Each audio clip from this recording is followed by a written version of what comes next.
Hello and welcome to Scott's Garage. Today we're going to freshen up the drivetrain on this Liv road bike. This isn't just any bike, this is Lily's road bike. And she loves it, and she rides about 2 to 3 times a week, so pretty regularly. And she's had it for a few years and haven't really done much to it. I think I added a shift cable to it, and that was about all, and then pump up the tires and oil the chain and things like that. So it's due for a drivetrain freshen up. And so what that means, drivetrain freshen up, is look at this picture here. We're going to do the 2 front sprockets, replace them. Then we're going to also replace the cassette, which is the group of gears at the back, and the chain. You kind of want to do them all at the same time, especially if you're getting like the shark fin wore over of your gears and things like that, and then it's usually time. The other thing we want to do is I want to try to clean up this little scrape where Lily scraped against the curb one time, and I'd like to clean that up a little bit and see if I can make that look a little better. It looks kind of ugly. So let's get started. So the first thing we're going to do is just remove the rear tire, and we will deal with the cassette.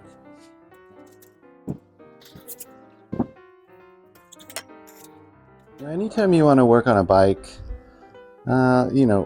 something that's not a Walmart or Target bike, an actually, nice bike, you're going to have to get yourself a toolkit. There's just several special tools that you just can't do without. I think I've talked about this before. It's not that expensive, and it makes it much, much easier. The easiest way that I've seen to work on a rear tire like this without damaging it is a bucket. You're not going to damage your disc because it's going to be protected.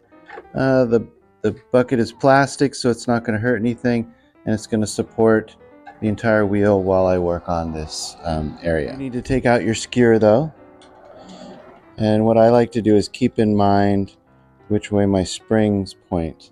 So the pointy end of the springs go in. So we'll keep it just like that, and we'll put that for safekeeping there. Then you're going to need this tool. That's good, and I want to unscrew it this way, but this spins, so you're going to need this tool.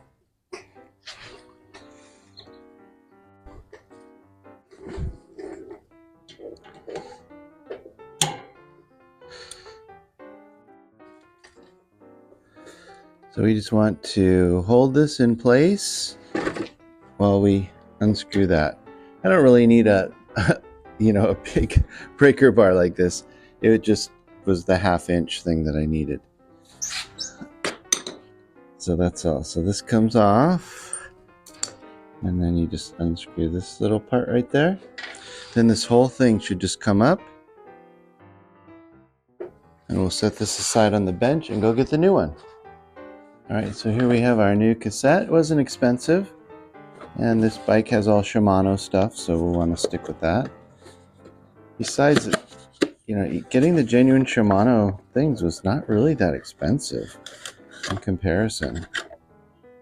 Wow, this is cool. So it has is the nut, then it has this plastic keeper. It looks like it's designed to kind of help you figure out where this goes.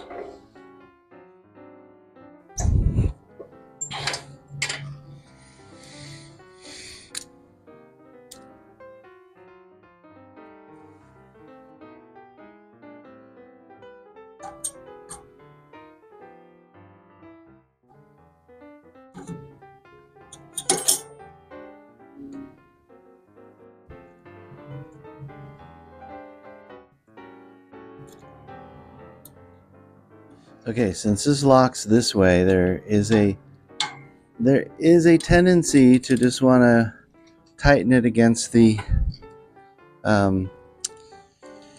against your detent there, but we're not going to do that. Nope, we are going to do this the right way.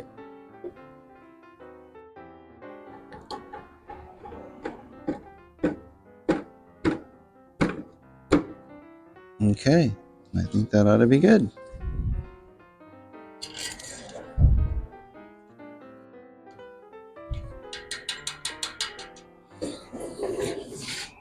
The next thing we're going to go ahead and do is go ahead and break the chain. We're not going to use this chain anymore. Oh, wait a tick, look at this. Right here. That's a little master link right there. Getting off these master links, because otherwise we could just break it with the chain breaker. But I think we can probably get it off without that. And then we'll figure out how to take these sprockets off, and then we'll move forward. Now I'm just kind of inspecting these little wheels. They look pretty good. Make sure they spin well and try to clean them up a little bit.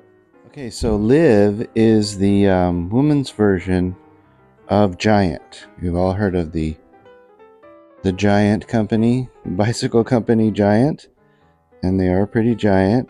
And Liv, L-I-V, is their women's brand, specifically made for the gals, which is cool. So we can turn our attention to these guys. Oh yeah, this is in the back here. So let me show you that. Let's turn that around. All right, so this looks like the, oh, these are not Allen. Look, these are Torx. Okay, I think I can do that. Little Torx bit in there. Looks like this might hold both of those on, and I hope I can get them off without taking the cranks off. But actually, it doesn't look like it's very hard to take the cranks off, so. All right, let me look for a Torx bit. All right, I think I have the appropriate bit here.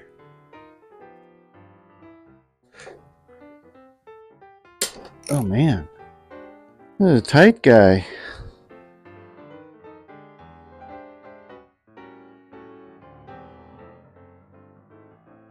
All right, now let's see if we can get these off of here. Oh wow, that's cool. Does this one come off too? Hey, cool. All right. So if I look at the cap on here, I think that's gonna look pretty good. And then just put some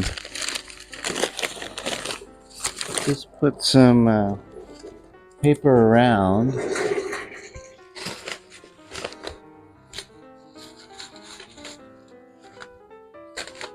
Okay, now I'm just gonna give this a little bit of a sand. All right. Just give the paint something to stick to.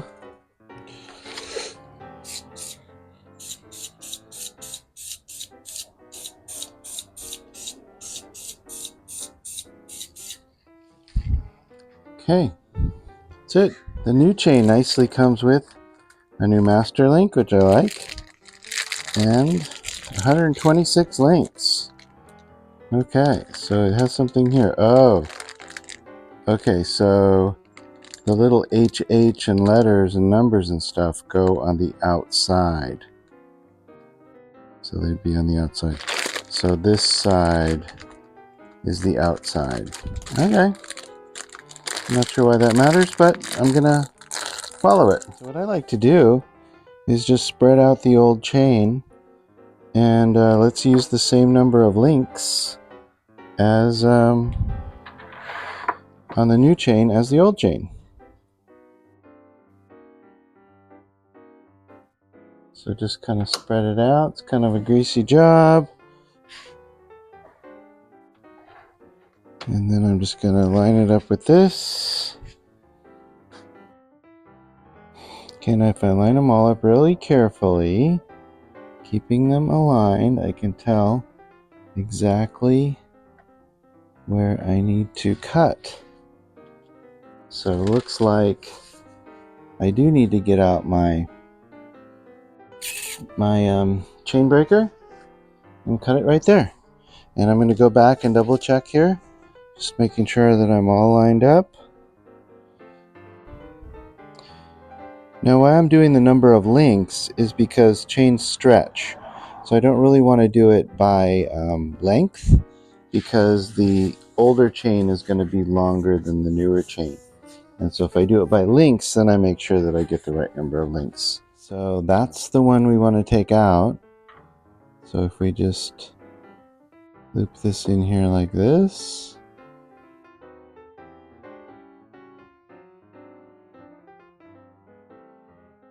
And then we just push her out.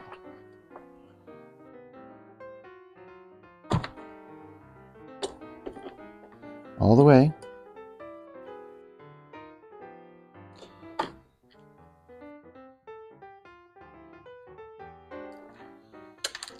And the pin falls. That goes. And we should have exactly the same length. Number of links in our chain. That looks pretty good.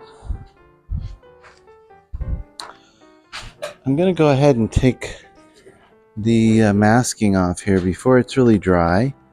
This is going to give it a chance to peel off nicely.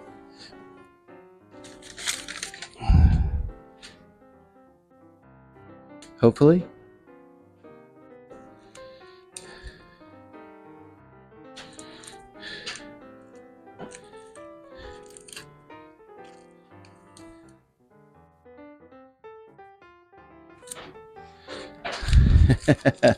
Hey, that looks pretty cool. I like it. Neat. Better than a big ugly scratch. Alright, so let's try to put on the 34 tooth sprocket. And if I remember correctly, the inside should be against those things. Okay, so I think it goes like this, and like this, and like this, and then it fits right here, like that, and then the other one is gonna fit on the outside. Let's go get it. All right, now we have our 50. Dang, that's pretty. That is quite pretty. So does it matter where I put this? I don't think so.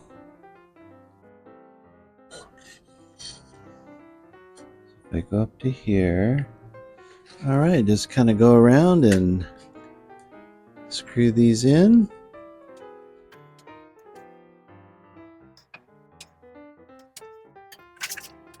Okay, and then torque these down to required torquage.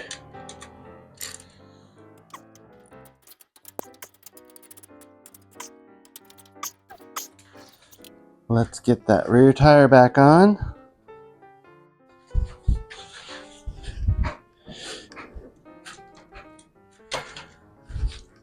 All we have to do is thread the new chain on, keeping in mind the outside is the one with the markings on it. The inside have none.